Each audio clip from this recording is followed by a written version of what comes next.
I'm Stuart Thompson, editor of Digital TV Europe. I'm here with Mark Wilson-Dunn, who's VP of BT Media and Broadcast. Mark, first of all, tell me a little bit about the media and broadcast arm of BT and what it is you do. Okay, we've been around for probably 65, 70 years now as a unit, dating back to the first transmissions of TV around the globe. So we're very much the media services arm of BT. The main thing that we do is we carry content, and we carry content from creators, rights owners, through to distribution channels, satellite platforms, terrestrial TV, wherever the content may be consumed. So we're a kind of a content transport company. Yeah. Now there's a lot happening in terms of new ways of consuming video, new ways of distributing it. What are the main key trends that are having an impact on the way you operate and the way video is contributed and distributed to Sure. and that stage of the chain that you deal with? There's a number, and it's I guess staying ahead of the curve is the real challenge now. So depending on where you are in the world, you might be in a country in Southeast Asia which is just adopting HD. You might be in a neighbouring country to that which is adopting 4K.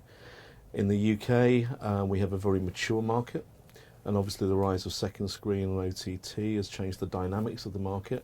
But obviously 4K and HDR and everything around it is now kind of changing the needs of the consumer, and thereby putting a kind of a pressure back up the chain. Economics comes into it in a huge way as well. So if you look at advertising funded broadcasters, they need to look for additional ways to generate revenue, through to public service broadcasters who need to find additional ways to deliver on their remit to provide public service broadcasting. If you put all those things together, you still go back to the original proposition, if you like, of video content, which is, what is it? What quality is it? What does the consumer demand? So we're struggling with, or not struggling with, but we're tackling new technologies, a new consumer expectation, and then emerging countries and nations around the world at different paces. So I think the constant there is being able to get content from origination to distribution in the best possible way that it can be.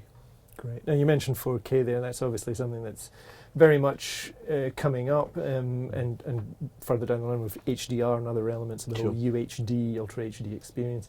What particular challenges do you foresee coming from that, or that you're facing at the moment, and how do you adapt to that, the needs of that? So that the technical challenges can really be sort of grouped in different ways. So producing or making 4K from a camera perspective, that's really quite mature now. So a lot of very, very good cameras on the market, good lenses, good production.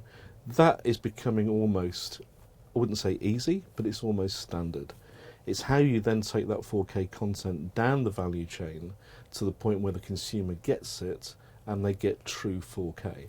Now obviously technology in a value chain like that will have the impact of putting overheads onto that content.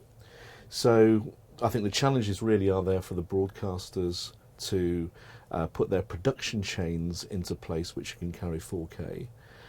Right at the other end, of course, you've got consumers buying 4K televisions at an unprecedented rate. And again, many reasons for that. You know, if there's a kind of a £50 difference or $50 difference between a standard TV and a 4K TV, the consumer will probably buy the 4K TV. But you've now got consumers who have a device which can show a very high quality image. You've got the opportunity to film in that very high quality image, but not necessarily the bit in between. So what we do, which is the transport, well, we've been proving it since 2013. I think it was the first 4K international live transmission that we did. So from a distribution perspective, from a networking perspective, we've kind of got that covered. That's there. So it's putting in place all the additional parts of the value chain. And of course, from a broadcaster's perspective, it's got to pay. You know, so there's a big investment, unless you have the ability to start a broadcast company from scratch where you'll put all the right technology in. But where you're dealing with legacy production flows and you have to upgrade those, there's obviously a business case to be made for 4K. And parallel to higher resolution, we also have much more in terms of OTT services. Sure. And that now includes live streaming of content as well, sports and all sorts of other events. What challenges does that pose, and what do you need to do to enable that kind of service with good quality of experience and a good quality? So it comes back down to end user expectation. So if you have a streamed, internet streamed 4K event, then if you've got a 4K television, that television will be doing an element of the work for you. So even if it's compressed and highly compressed, the television will be doing a job for you. I've got friends and colleagues who've bought 4K televisions and they've watched standard HD and thinking they're getting 4K because the television is doing that good a job of upgrading or up-resing the image that you're seeing on the screen. So I think the challenge for me would always be coming back to that kind of prime objective, if you like, of if you're a director, a filmmaker, a cameraman, you want to film the best possible imagery you can, including sound. You know, we haven't talked about sound, but if you think about the visual image, you want it to be as pure as possible at the other end, and that's the challenge in the production line. The networks that we provide, and you know, other people as well, are purpose-built for delivering that image in the best pure way possible. If you look at one of our recent contracts from a contribution perspective, we've now rolled out fibre which is uncompressed, or gives the ability for uncompressed pictures from a football ground through a remote production operation, thereby enabling the rest of the production chain to get the purest possible picture. But it will come down again to customer expectation, and you know, we've all seen over the years there's been cheaper and cheaper ways to deliver content, but there's been a price to pay very often in terms of the end result, and it's whether or not the consumer is prepared to sacrifice that for the sake of a cheaper production chain. Yeah. Another thing we hear a lot about is you're no longer having just one feed from an event or something like that. You're having multiple feeds and multiple camera angles, Yep. Interactivity, and reusing the content in multiple ways afterwards.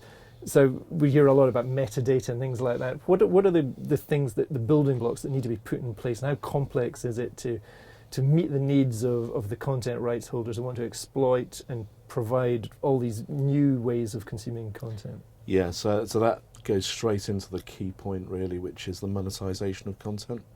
If you look at news and live events like sports, then they have a value right at that moment in time when they're broadcast, and that value will tend to dissipate over time.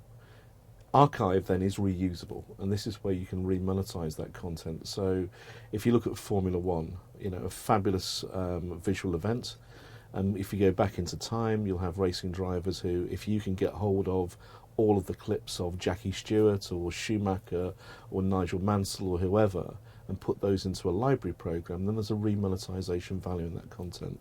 And that's where metadata becomes absolutely crucial. We did a project a few years ago where we took 30,000 hours of a broadcaster's back catalogue content and put that into a digital format, stored it at a 50i master, multiple MXF formats for different platforms. But what we found in that digitisation process was that there was some metadata, there was lots of metadata, there was no metadata, and all of the metadata was in absolutely different formats. So to make metadata truly valuable, it has to be searchable, and it has to be in a format which can be readable very easily by the platforms. So again, you're seeing the emergence now of digital workflow platforms which are doing that job for clients. Now, how much metadata you have is really it's really uncapped. When we built our first platform, we said, okay, probably 12 metadata fields will be enough. Well, I think we ended up at 128. It depends how far you want to go, but it's about making that content truly searchable quickly, but across a digital chain without people having to go, I'm sure there's a tape somewhere, or there's a digital file somewhere which may have an image of George Best on it or however. So metadata becomes key then to unlocking that whole remonetization process. Yeah, great. So taking all these trends in the round, what do you think you need to do to prepare yourself for the next phase? What do you see coming down the track that you need to look at to prepare BT Media and Broadcast, for example, for the next wave of evolution in the business? Sure, flexibility in terms of what we do. So preparing for 4K was a real good learning curve for us, and one that we were very proud of the events that we managed to do in that 4K.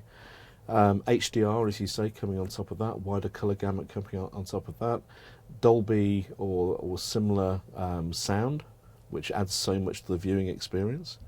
It's making sure that all of the networks and the services can support all of those things, but in as pure a format as possible. Added to that, though, and that's looking at the purest side of the best possible content in the best possible way, but there's also multiple devices, multiple ways of consuming content now, which are appropriate to people who are maybe time poor, or maybe doing something else, or the emerging millennials who are using several different devices at the same time. So it's about making content available in as many different formats as possible, and then again maximising the quality of those formats. Even down to something you just mentioned there, which is live streaming. So my business has always been very firmly built around very high quality fibre or satellite links from grounds or events arenas. We now have built a streaming capability with a partner organisation who can be absolutely very flexible in terms of when they turn up and what platforms they distribute to very quickly. So it's having that live streaming, also traditional contribution services, but all the way through that chain to delivery, and making sure that wherever we deliver the content to, it's in the best original format that it was. Great. Mark, thanks very much. My pleasure.